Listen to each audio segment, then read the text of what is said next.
Okay, we're going to do our update on precious metals. We'll start with gold, we'll review silver, GDX, and we'll actually also look at the dollar.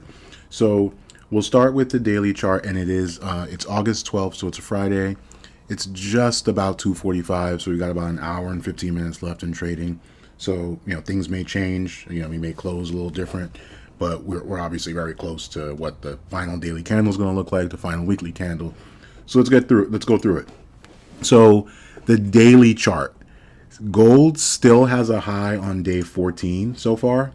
And so it looks like we're trying to make a move to break that high or to test that high. And that was at 1807.93. And again, these are gold CFDs. Not the futures. The futures are actually trading much higher, which tells you something in and of itself. So we're still relatively early in the daily. I mean, not early. We're right around the midpoint. Gold daily cycles tend to be around 30-ish days, and so we're on day 16. Monday will be day 17. And so if we look at the weekly chart, it's week 3. I mean, this just looks beautiful. And at this point, there's always chatter on Twitter and different points of view, etc. At this point, it should be very clear and undeniable that we have a weekly cycle low. And I'll tell you, one of the criteria that cycle analysts talk about is breaking the declining trend line. I'm not going to draw a trend line here, but imagine a trend line through here. You can see we would have just broken that proverbial trend line. We also just crossed above the 10-week moving average, right? So think about it. The bottom was here. And then look how far below the 10-week moving average we were, for this first week of the cycle, this second week. All that to say, you've got to pay attention to price action and not be so sort of dialed into sort of timing bands, etc. Once you have the swing low above this candle's high, so at 1739, as I said in previous videos, that was your cue. You probably have your ICL. Your weekly cycle low. ICL just stands for intermediate cycle low. And then we had follow through the next week, not the best candle, and now we're getting more follow through. Now the question now is, how far does this go? How many weeks, how long does this rally last? The last intermediate cycle rally lasted 12 weeks. We got this crazy top here, really ominous looking candle on the weekly. This was your war fueled spike, if you will. And so at week 3, we're still relatively early in the cycle. Even if we were to get a top around week 12, that gives us another 9 weeks of upside. No way to predict when it's going to top. The most bullish cycle for gold in the last weekly cycle, I should say, in the last, call it since 2017, or I should say, let's say going back to 2018, so about 4 years, was 20 weeks. Or that was you had an ICL, you had your ICH on week 20. So think about that as your most bullish scenario, like a 20-week rally. I doubt we get that here. But again, we're on week 3, so we're very early. There were definitely, there are going to be shakeouts. These 2 days were obviously tough, but set your stops, be content with that, and let's see how far this thing can go. And if we look at the monthly chart, super important, we still have not made a monthly swing low yet. We need to get above this high here at 1814 to confirm a monthly swing low. That would make July a swing low. I mean, assuming we continue to see follow through and it doesn't fail in succeeding months. And so that raises the possibility that was our 8-year cycle low. It doesn't have to be lower than this. This could be your sort of washout event. These 4 months of massive downside. This was a really long red candle at one point, and then we had a massive reversal, a rally, and now it's continuing here.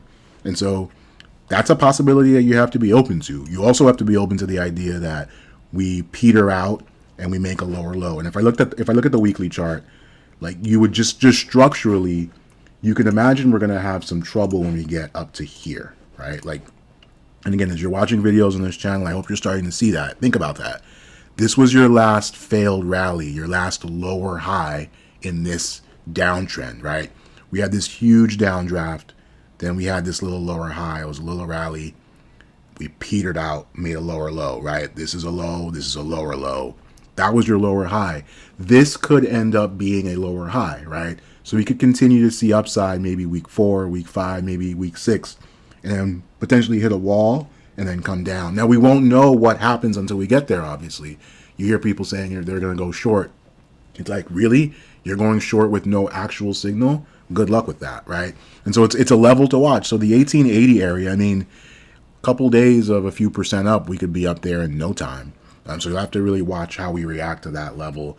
We'll probably get a pullback there, but do we start to kind of bull flag beneath resistance there and then make our next move up? We'll be certain to follow that action on this channel.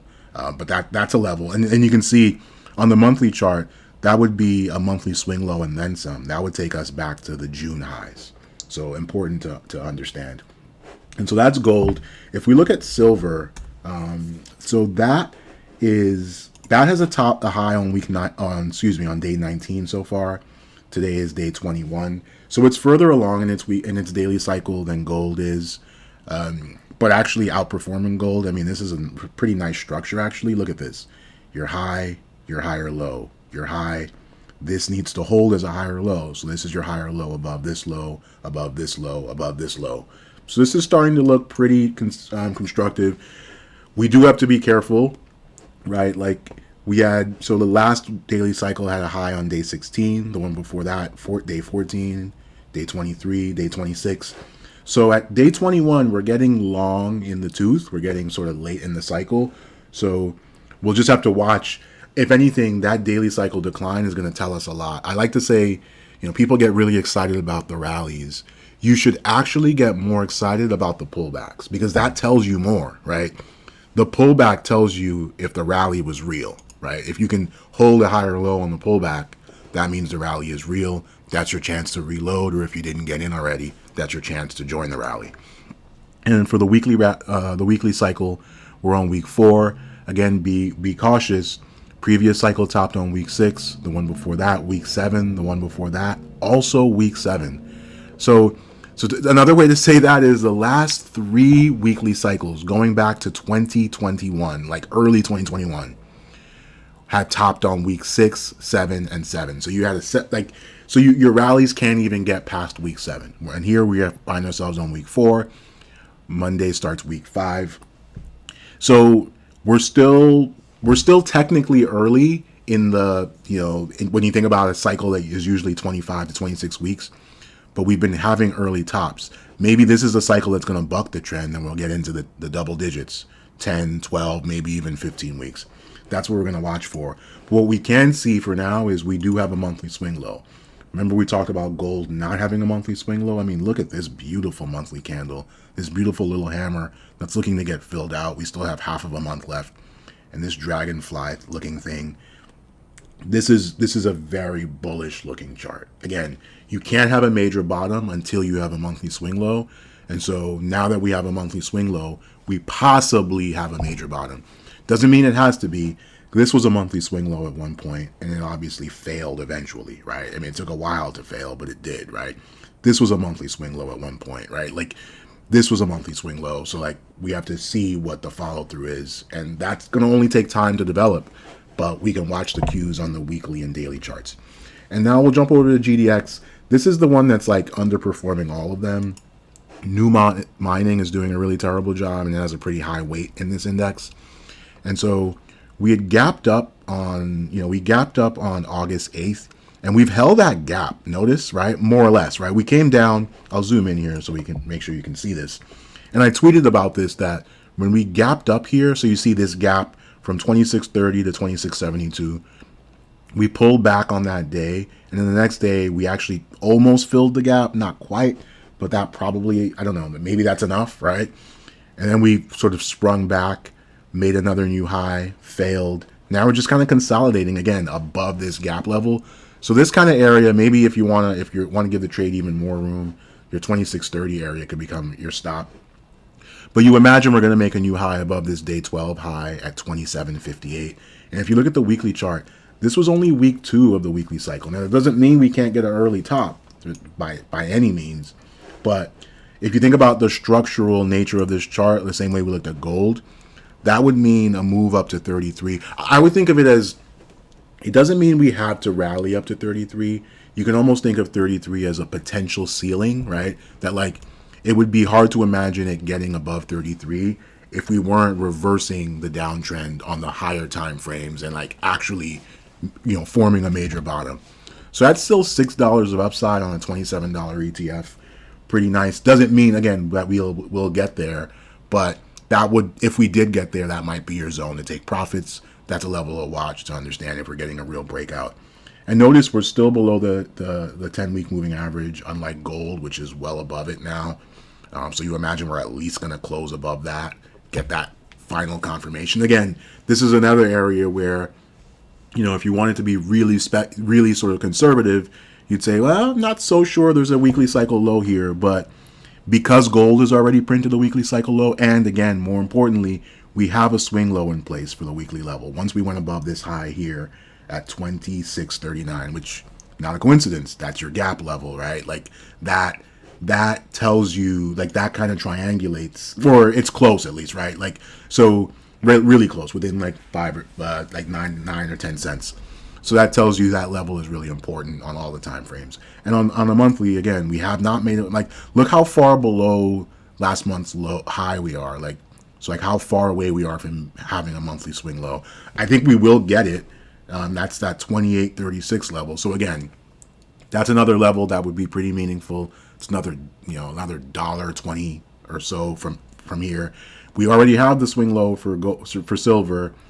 We almost have it for gold. I suspect we're going to get that too, and this will follow as well. So this is a case where GDX is almost being dragged by the metals, which isn't generally what you like to see. So I think this is definitely the fly in the ointment, if nothing else.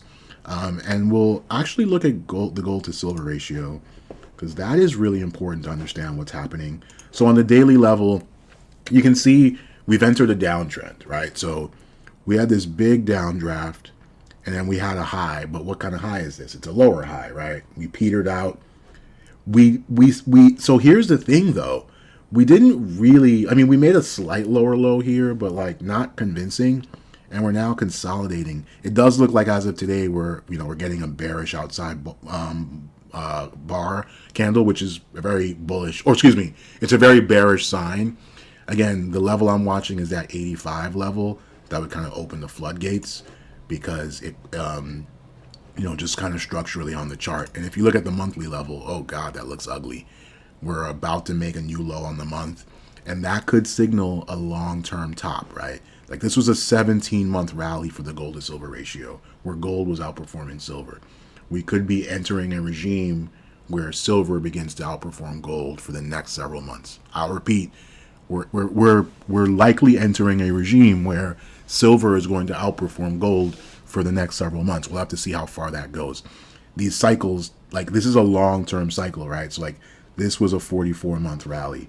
This was a 59-month rally. This was a 30-month rally. So are we getting a super short rally here at 17 months? And so we're going to get a really long decline, which would mean really strong for silver versus gold. We'll have to see. And finally, we'll look at actually we'll look at, so this is gold here, this is silver, this is GDX, and this is your dollar index. And so I brought the dollar index in because it's obviously super important for the direction of metals. And look at these monthly charts. Looks pretty bullish, right? Green, green, green, and red. But notice this is now more of a doji. I'll zoom into the dollar index chart. We did make a new low below last month's low, just barely, and then we reversed. Again, I'll remind, that is called a fake breakdown. Or I should say, that's a fake breakdown pattern. Now it's a question of, are we going to get follow through? Do we eventually actually take out this high, which means this candle, as bearish as it looks, maybe it's not the 3-year cycle high. This is month 18, by the way. So it would be like a perfect 18-month high, like halfway through the cycle. But this consolidation here is certainly something that's a little bit concerning if you're expecting the dollar to go much further. And I'll go back, I'll just look at the daily cycle for the dollar really quickly. It is very possible. So this was your daily cycle low, and it looks like we had a high on day 3. But it's also possible that this isn't your daily cycle low and this was your daily cycle low, right? So imagine instead of a daily cycle low on day 25, you're actually getting one on day 32, and this is day one. Either way, we're going to have to, if we don't break a back above 107, which is this, back above this high, that tells you everything you need to know that this is a ceiling, and this is certainly looking like a bear flag. And if you look at the weekly chart, again, this is where you're getting sort of mixed signals. You had your breakdown, but now you're getting a little bit of a rally here. This lower wick. It's week 10. It seems like the weekly cycle decline has begun, right? And so, like, are we going to get a reversal up here and then a weekly cycle decline? That seems unlikely, right? It seems like given this swing high here, this is the weekly cycle decline. I want to make sure that makes sense. Like, one possibility is we're on week 10, that we go up and make a new high above this week 6 high, so that week 6 wasn't the high. But then that would mean we're still going to get a weekly cycle decline, right? Like, that seems kind of unlikely, right? Because we maybe it's week 11, 12, 13, 14, 15, right? I guess you could see that, right? And then we come down, maybe for 3 weeks, make a weekly cycle decline. We'll have to see. Either way, this is definitely not what you wanted to see when you first had that breakdown after the CPI for the dollar. But gold still looks pretty bullish. Again, GDX certainly is a little bit concerning. So it's a little bit of a complicated picture out there, but on the whole, bullish was we're early in a weekly cycle, and it's good to be early. Just set your stops. I'd set trailing stops, and just kind of try to enjoy the ride.